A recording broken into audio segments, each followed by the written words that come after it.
இவர்கள் ஜெபத்திலும் வேண்டுதலிலும் தரித்திருக்கிறார்கள்.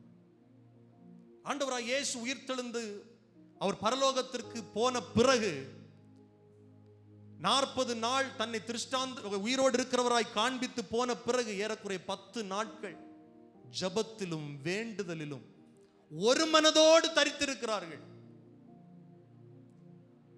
மேல் வீட்டறையில் தரித்திருக்கிறார்கள். இவர்கள் தரித்திருக்கும் போது 10வது நாள், அதாவது ஆண்டவராய் இயேசு உயிர்த்தெழுந்த பின்பு 50வது நாள். பெந்தேகோஸ்தே என்றால் என்ன அர்த்தம்னா 50வது நாள். சொல்லுங்க, என்ன அர்த்தம்? 50வது நாள். பெந்தேகோஸ்தே என்றாலே அந்த பதத்துடைய அர்த்தமே 50வது நாள்.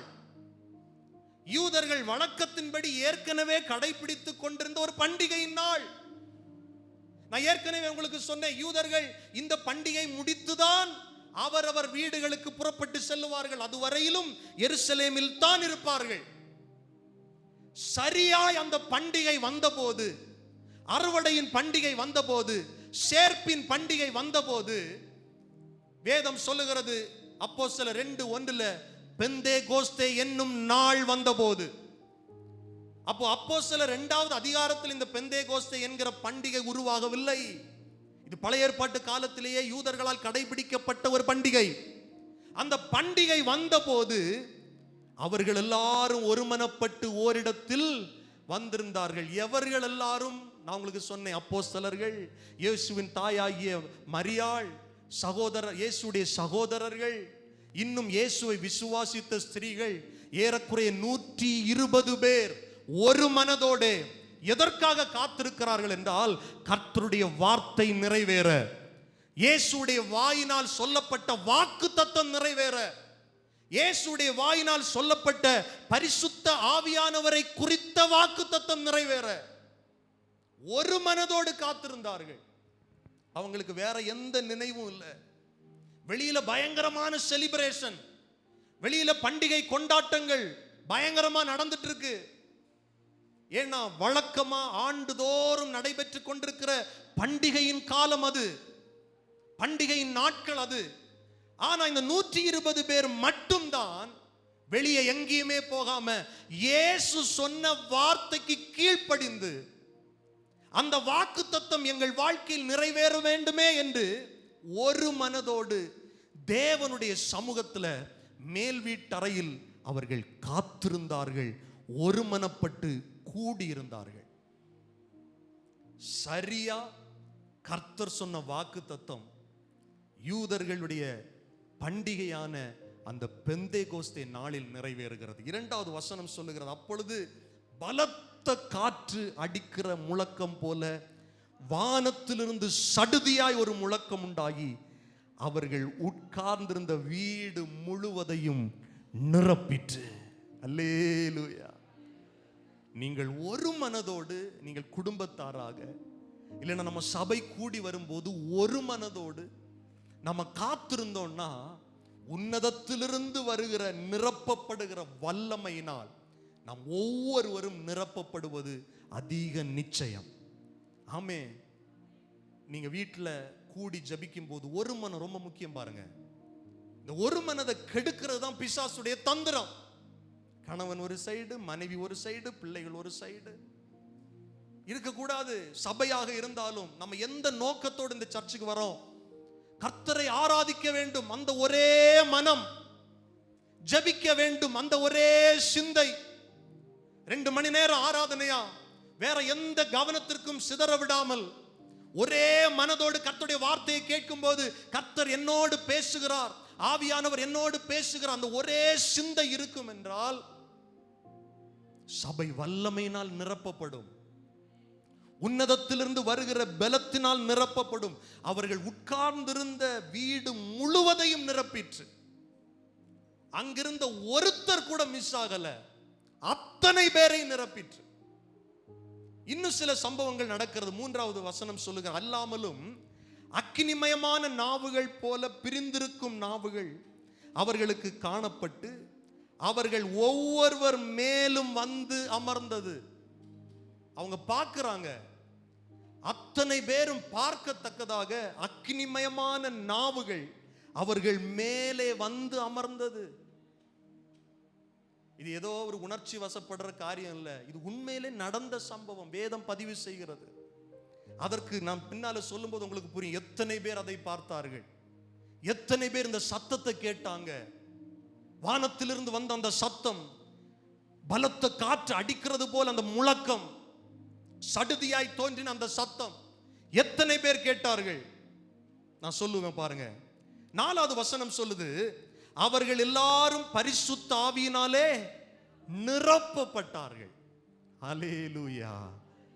கர்த்தருடைய வாக்குத்தத்தம் நிறைவேறுகிறது. நம் ஆண்டவர் பொய் சொல்ல மனுஷன் அல்ல, மனம் மாற மனுபுத்திரன் அல்ல. அவர் சொன்னா நிச்சயமா செய்வார். பைபிள் என்ன தெரியுமா சொல்லுகிறது? பொல்லாதவர்களாகிய நீங்களே உங்கள் பிள்ளைகளுக்கு நல்ல ஈவுகளை கொடுக்க அறிந்திருக்கும் போது, உங்கள் பரம பிதாவிடத்தில் நீங்கள் வேண்டிக் கொள்ளும் போது அவர் பரிசுத்த ஆவியானவரை கொடுப்பது அதிக நிச்சயம் அல்லவா? அதிக நிச்சயம் அல்லவா? இவர்கள் எல்லாரும் பரிசுத்த ஆவியினால நிரப்பப்பட்டார்கள். அவர்கள் அத்தனை பேரும், கூடியிருந்த அத்தனை பேரும் நிரப்பப்பட்டு, ஆவியானவர் தங்களுக்கு தந்தருளின வரத்தின்படியே வெவ்வேறு பாஷைகளை பேசத் தொடங்கினார்கள்.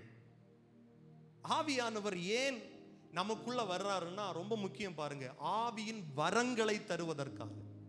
கர்த்தருக்கு சித்தமானால் வருகிற நாட்களில் இந்த பரிசுத்த ஆவியானவரை குறித்து இன்னும் டீட்டெயிலா கர்த்தர் நமக்கு படிக்க உதவி செய்வாராக. ரொம்ப முக்கியம். இன்னைக்கு அநேக சபைகள் பரிசுத்த ஆவியானவரை புறக்கணிக்கிறது.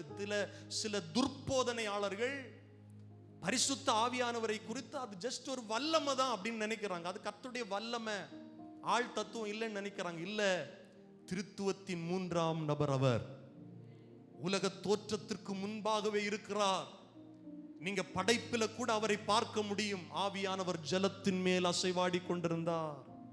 பழைய ஏற்பாட்டு காலத்தில் மோசையை நிரப்பினார், யோசுவாவை நிரப்பினார், சிம்சோனை நிரப்பினார், தாவீதை நிரப்பினார், யோசேப்பை இப்படி சொல்லிக்கிட்டே இருக்கலாம்.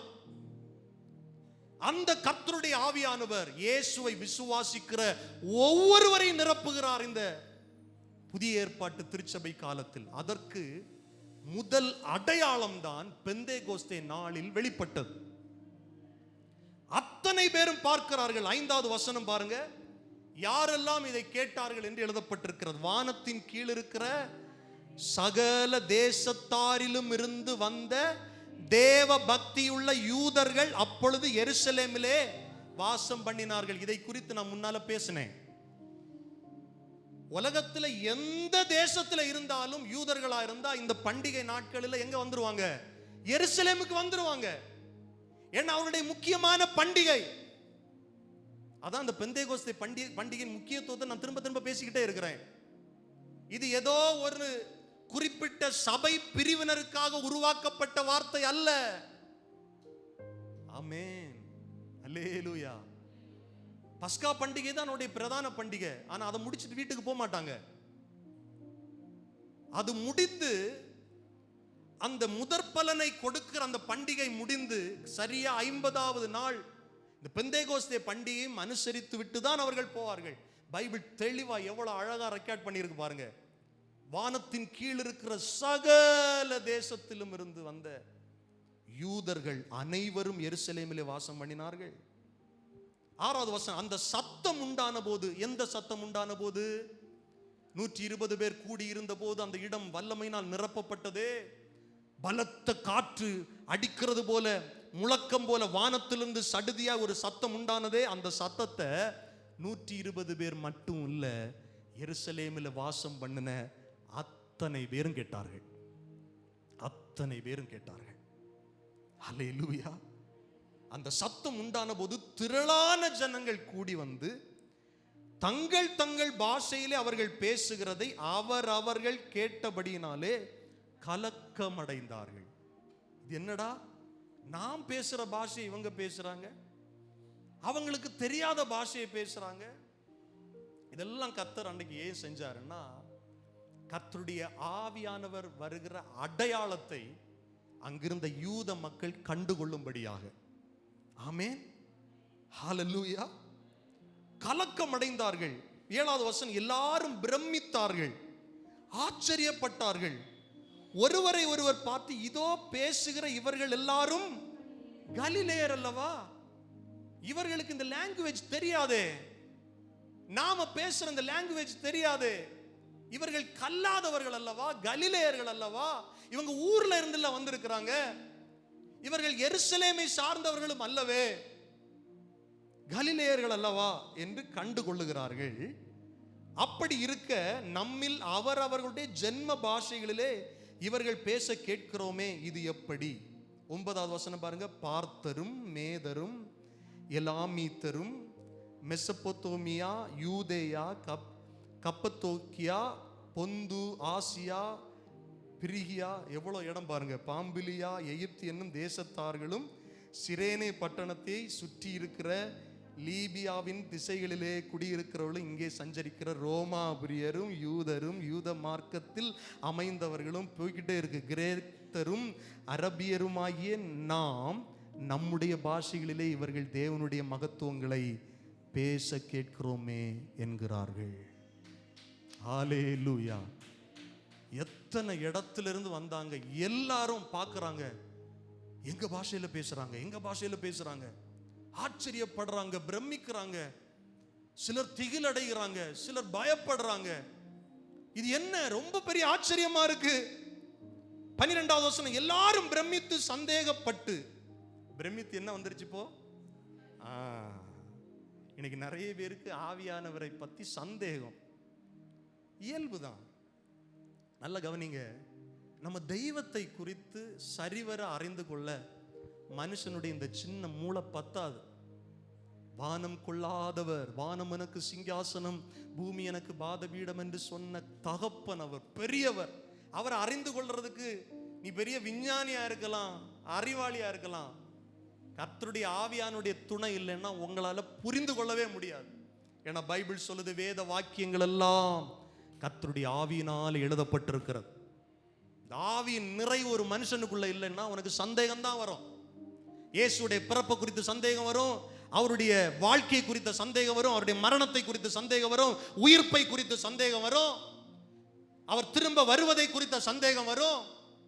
ஆவியினால் ஒரு மனுஷன் நிரப்பப்பட்ட